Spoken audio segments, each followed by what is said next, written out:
Hey, what's up? For those who don't know me, my name is Noble Crawford. I am a videographer, cinematographer, creative enthusiast, and I'm here to talk about music video production. I've shot quite a bit of music videos from start to finish, ranging from big clients all the way to indie level clients. Um, and also, cool cameras here, Precision Cameras. So if you're ever here, feel free to come check me out. Also, feel free to ask questions and drop questions in the comments, and I'll get to those at the end of the video. So let's get started. So top 5 things to make a killer music video. This topic is geared more towards the indie level production, although these topics can work for bigger projects as well. But topic number 1 is pre-production. So for starters, you want to create a team. You can do this solo, however, it helps when you can have other people help out. Sometimes you might just ask your friend. Sometimes you have a budget to where you can hire other people, but it's always good to have a team. Work with people who you know and you can trust, and they kind of mesh very well with your style. It makes things a lot easier. And you'll hear me say that a lot throughout this whole live stream, because we're all for making things easier. Point number 2, location scouting. Location scouting is key. A lot of people will tell you, oh, it's all about the editing. It's not about the editing. It's about location scouting, the angles, and the color grading. With the current pandemic going on, it's a little bit harder to location scout because things are closed, certain locations are not open. But don't let a studio or just one specific location stop you from making a killer music video, because it is definitely possible. Renting gear versus buying gear. Again, don't ever let somebody tell you it's all about the gear. It's not. You can just use what you have. You can use your phone camera if you need to and just throw some audio equipment on it and just experiment. But I always recommend renting gear when you can versus buying gear. 1, it saves you a lot of money as far as the upfront cost goes. And 2, not all the time do you need a lot of gear. Otherwise, you're just going to stockpile it in your closet and it's going to collect dust. And then you just spend all this money for what? And then the pro tip is, again, create a team. I think that's the biggest part of the pre-production, is just getting your team together and making sure that you have like little team meetings before you really dive deep into the project. Even if you're shooting, for music videos, or if you're shooting an artist, have a meeting with the artist. Bring your team together, have a meeting with him, tell him what all is going to happen, what's going to go down, what all you would like to happen, and just get that. Because I think one time I had a team meeting before a video, and I told the client, hey, we're shooting a music video. He had described to me how he wanted like 30 plus people in the background as extras. And me, it's one of my first big music videos, so I was kind of like, okay, that's fine. We can do that. Didn't really give much thought into it until it was time to shoot. We're on location, we're filming, all his extras are in the background, and none of them know the words to the song. So they're all just mouthing what they think the song goes like, and it just made post-production terrible because I had to cut out a lot of great clips. And also, if I would have had a better team, they would have brought that to my attention as well during the team meeting. So I would just stress, team meetings are key, and just putting together a team that you trust. Second topic is production. This is the one that we all know. Here are a couple tips to make production easier. 1, shot listing. Shot listing is so important. I don't know how many music videos I've shot to where we didn't even plan anything. We kind of just said, hey, you want to shoot? Yeah, I want to shoot. All right, cool. Let's do it this day. We chose a day. I got to the location. They got to the location. And it was kind of just a free-for-all. What can we do to make this video look good? There was no planning.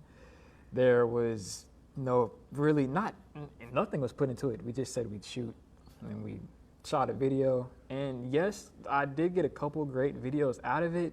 The potential for those was a lot greater.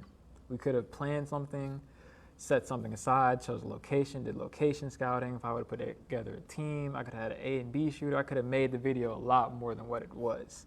So with the shot list, what it allows you to do is just kind of map out the video and see how you want to shoot it. So by the time you get to the set, you're ready to go. You can just check off boxes. And it also makes it easier for post-production.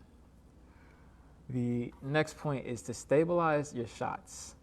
Unless you're going for a stylistic approach and you need the kind of walking, shaky footage, stabilize your shots. It makes the video look a lot crisper, and it just adds to the overall quality, especially when you're panning in or you're zooming out. Location audio. If for music videos, a major key to that is having a Bluetooth speaker. Again, I don't know how many music videos I shot when I first started out, and the client was using their iPhone speaker.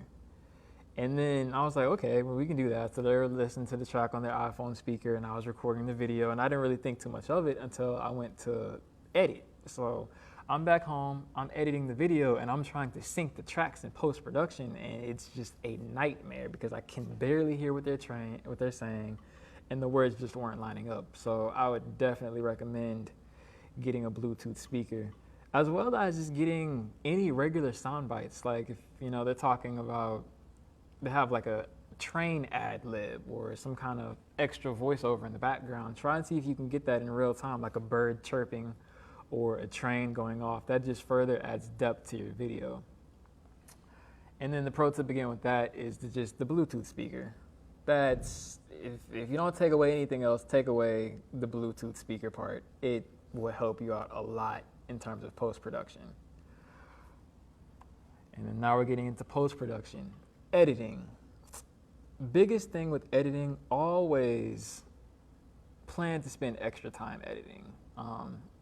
I've billed clients for X amount of time editing, thinking, yeah, that's fine, I got plenty of time. Do the entire project, it looks good, I have a lot of clips I'm going through, then I finally get ready to sit down and edit, and I realize this is gonna take a lot longer than I thought. And when I say a lot longer, I think one client, I billed him for about 5 hours, and it took about 15 hours worth of editing just to knock out that project. So for editing, plan to spend some time editing. Color grading. Color grading is key. Color grading helps create a well-polished video that stands out, especially these days when just about everybody has access to a camera. Everybody kind of wants to get into the music video. Oh yeah, let me shoot a music video. They worry more so about the editing that they forget about the color grading, when really the color grading is what makes you stand out. Anybody can edit. You can add a lens flare and a smooth transition to a video, but the color grading is where it really comes into play, and that shows that, okay, this is the quality video that I have here. Layering the audio, going back to what I said earlier about if you hear like a bird's chirping in the track, going out and capturing actual birds chirping, that just gives more depth to the video. It gives it that slight cinematic feel, which I find is really good for music videos when you're able to tell a story. And it just, again, it sets you apart. Between that and the color grading, that's going to set you apart from the competition. And then the pro tip with that is to just get those two done. Just color grading and layering the audio. If you can do those, again, that'll set you apart from the rest of the competition. Self-promoting. This one isn't necessarily for the production side, but this is just something I find is just good knowledge to have all around. One, create you a highlight reel. After you went out and you shot all of these music videos and you've used some of the tips from this live stream, take these and create a highlight video. Don't just let them sit. Because one thing what's going to happen is people will approach you. Hey, I would like to hire you, or I would like for you to shoot my music video. Can I see some of your links? And then you're like, okay, yeah, I can send you some of my links. And then you're sending 5 to 10 different links from various music videos you shot. Whereas if you had a highlight reel, you would take the best clips from every highlight reel, compile it into one 2 to 3 minute long video, and just send that out. And then the client can see your range, he can see the depth, he can see what all you have to offer, instead of having to go through and scrub through like 20 different or so links. Social media, promote yourself. Don't be afraid to promote yourself. Don't be afraid to put out a video, to just share content. That's the biggest thing. I know me, for the longest, I had struggled with procrastination and just putting projects out because I didn't know if I should, it's not the right time, or maybe I should wait till a later time. And I found out that that really hurt me versus when I just put out projects as soon as I was done with them. I put them out for me, not necessarily for the views. And in doing so, I ended up getting more views versus when I tried to put it out to get views. And then adding further to that, the pro tip with that is don't let fear prevent you from promoting yourself. You know, oftentimes we get caught in our heads saying, oh yeah, we're gonna do something, and then we have the idea, or, you know, we just came off shooting a pretty good project, we feel good about it, but then we're like, nah, I should wait to put this out. I say just go ahead and put it out. Don't let fear prevent you from promoting yourself and putting out some of your best work. And then I think that's just about all the tips that I had. So a couple things to take away from that are, one, put together a team. If you have a good team, it'll make the whole process easier from start to finish. I know one thing about me is I'm not good at audio.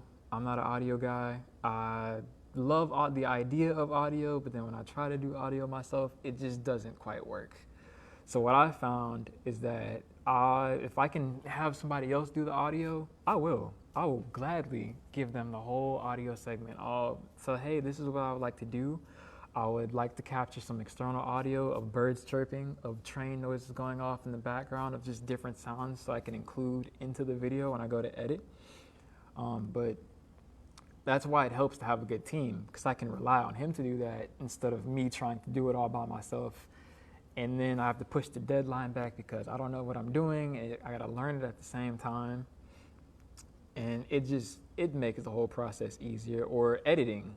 If editing is not your strong suit, or even color grading, if color grading is not your strong suit, feel free to contract that out. Or, if you have a friend that does color grading audio or just any part of the process, don't be afraid to hit them up and be like, hey, I've got this project I'd like to work on, or I'm working on, I would like to bring you on. If you could help me out, that would be great, because I know what I want to do, but not necessarily how to do it.